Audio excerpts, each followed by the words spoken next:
Yes! Getting ready for winter!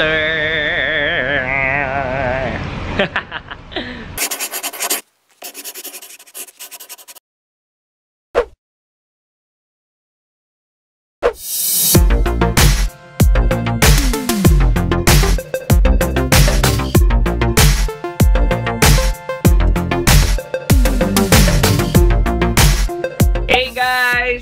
Woo! Welcome back to my YouTube channel. So for today's video guys, mag-ano tayo? Mag-iimpake.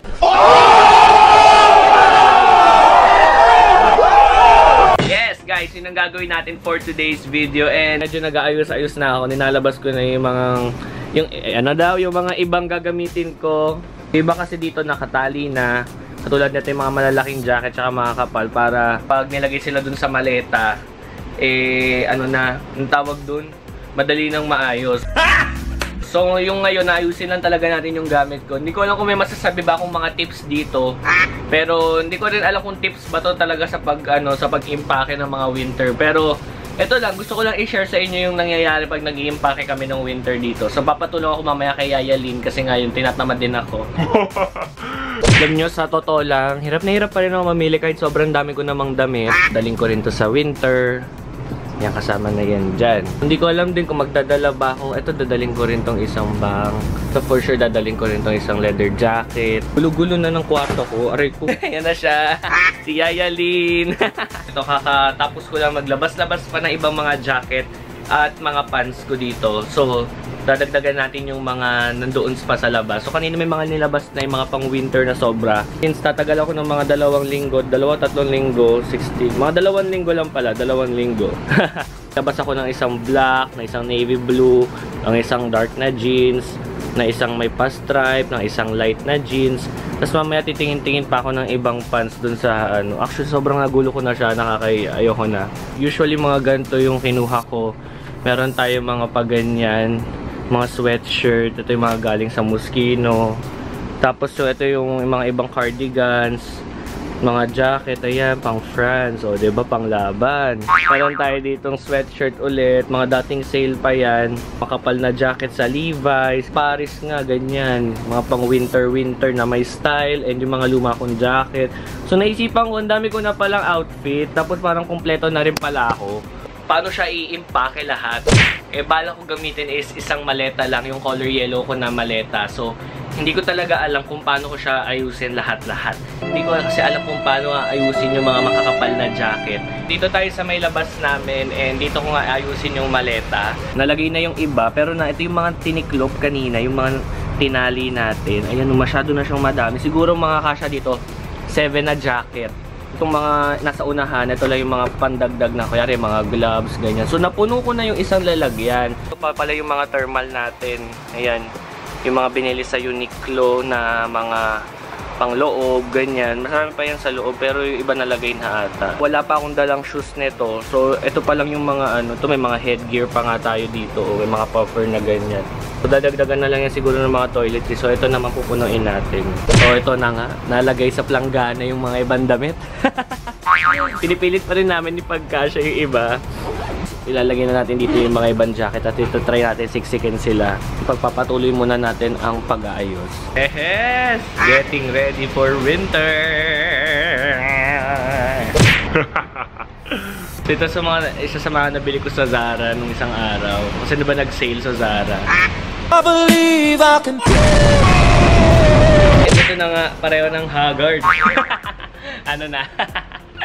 Nasa 20 plus lang siya. Oh, wait, nagdadagan ako pa. So, let's say mga nasa 23 siya. So, kaya pa magdagdag ng isang maleta. Siguro doon ko ilalagay yung mga, yung mga sapatos, tsaka yung mga iba pang dagdag, yung mga pambahay, ganun. So, ito na nga yung pangalawa nating maleta, yung bigay ng American Tourister. Yes! Thank you, American Tourister, sa another maleta. Isa sa mga dadaling kong shoes, yung Palladium na waterproof, kinuha ko sa Urban Athletics. Tapos mamaya hanap pa ako. Unti lang dadaling kong shoes, actually 3 lang dadaling kong plano. Now guys, nakapili na ako na dadaling mga sapatos. Dadaling ko itong Palladium na waterproof. Dr. Martens na nakuha ko sa saan ba ito nakuha? Sa restaurant. Ito yung pang airport ko. Yung bagong bili ko na off-white. Yan na kayo, magkasya na kayo dyan.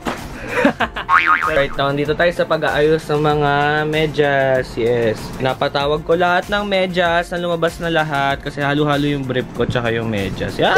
Saka yung mga dadaling ko yung mga mahaba tsaka makakapal. Ayun yung mga ganito makakapal. Kasi usually malamig. So, ayan, ito, katulad na ito, binili ko to sa Burlington. Tapos parang sarap-sarap na sa paa. Tapos naisipan ko na rin dalhin tong duffel bag na to. Kasi ito yung bigay ng Spark It na sobrang gaan lang na duffel bag. Ayun, pwede mo siyang ma-press habang ganyang kaliit na lang siya. And super gaan lang niya. Super flexible. Pampasalubong, dito ko ilalagay. Hand carry na lang natin yung mga kailangan iuwi. Lalo na pag bumili tayo ng mga iba pang sapatos or what. So dito ko na lang siya lalagay. So, ito yung napili kong backpack for this trip.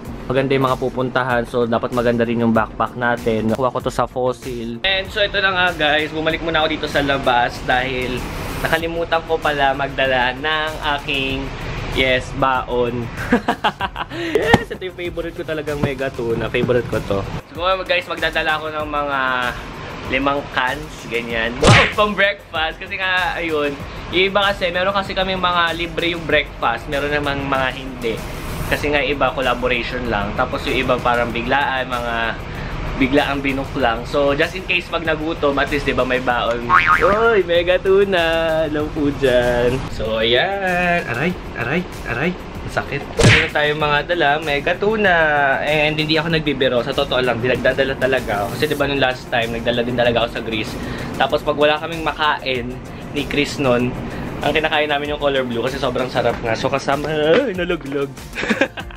Let me know din pala sa comment section kung ano yung mga usually na dinadala yung mga baon. Lalo na pag mga international trip, ganyan. Kung ano, syempre may mga times na nagtipid din tayo. Hindi naman lahat luxury, diba? Hindi naman lahat may libre tayong pagkain. So, yes, hindi sa nagtitipid din talaga tayo. Yeah! So, ito naman yung ating mga camera gear. So, dadalhin ko rin yung T20, yung T100. Siyempre, iba muna ginamit ko na kasi galaw tayo ng galaw. So, yan. Drone, nandun yung drone sa taas. So, ito na yung mga iba kong pambahay tsaka mga pang-additional shirt. Boom! Boom! Boom! Boom! Nagdala rin ako ng mga ibang pang-workout clothes. Kasi syempre mag-workout pa rin tayo kahit nandun. Alam nyo, nakain tayo ng kain. Tiklop ko na lang sila. Siguro doon na nagtatapos ang lahat. Wow! So, hindi, yung vlog natin siguro doon na siya nagtatapos. And yun nga, kasi may mga pupuntahan pa ako today na meeting. Syempre, nag-save din ako ng ibang space pa. Hindi ko talaga alam kung magdadala pa ba ako ng isang sapatos. Hindi ko alam kung anong babawasan. Ang worry ko kasi, ang dami ko pang kailangan ilagay na damit. So, yung backpack ko na hand carry or mag-hand carry na lang ako siguro para at least males yung dala natin this time. Piti yung kwarto ko, sobrang gulo na, sobrang ewan ko ba, hindi ko pa alam kung ano pa mga dadaling ko sa nabagay dito, kung ano makita ko, bahala na si Batman. But anyways guys, again, thank you so much for supporting my content. And by the way, meron pa rin tayo ongoing dahil hindi pa tayo 30,000 dito sa YouTube. And meron pa tayo ongoing giveaway na Fujifilm X8 sana makasali ka, buti. So guys, again, thank you so much for watching this video. Hopefully you give a thumbs up and comment down below kung ano yung mga masasabi mo dito sa mga kung ano pinagsasabi ko. Anyways guys, welcome back. Anyways guys, thank you again for watching. See you soon. Bye-bye. Wow!